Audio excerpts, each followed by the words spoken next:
ఒక విచిత్రమైనటువంటిది ఇప్పుడు శరణార్థుల పేరుతో డబ్బులు అమెరికాలో తినేశారు. ఈ విషయం బయటకు వస్తుంది. శరణార్థుల పేరుతో డబ్బులు తినేశారు అంటే విదేశాల నుండి చొరబడి అక్కడికి వచ్చి ఆ తర్వాత తిండికి గతి లేదని చెప్పి అక్కడ చెప్తే వాళ్ళందరినీ శరణార్థి శిబిరంలో పెట్టేవాళ్ళు. దాన్నే మైగ్రెంట్ షెల్టర్ అంటారు. ఇట్లాంటి టెక్సాస్లో ఉన్నటువంటి ఒక షెల్టర్లో నెలకి $18 మిలియన్ అయిందట. నెలకి $18 మిలియన్.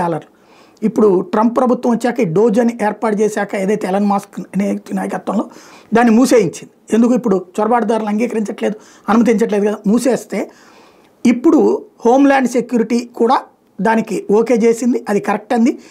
దీని మీద ఇన్వెస్టిగేషన్ చేస్తే బయటపడుతున్నటువంటి ఏంటంటే ఒకప్పుడు $50 మిలియన్ దాని ఖర్చు. కేవలం $50 మిలియన్ నుంచి ఏకంగా $1 బిలియన్ దాకా ఖర్చుకు పెరిగిందట 2 ఏళ్లలో. $50 మిలియన్ నుంచి దీనికేమో $18 మిలియన్. టోటల్గా అసలు ఈ మొత్తం శరణార్థుల శిబిరాలకి మొదట్లో $50 మిలియన్ ఖర్చు అనుకున్నది కాస్త $1 బిలియన్ 2 ఏళ్లలోనే పెరిగిపోయిందట. ఎందుకు ఇలా జరిగింది అన్న దాని మీదన ఇప్పుడు దర్యాప్తు ఆరంభిస్తున్నారు.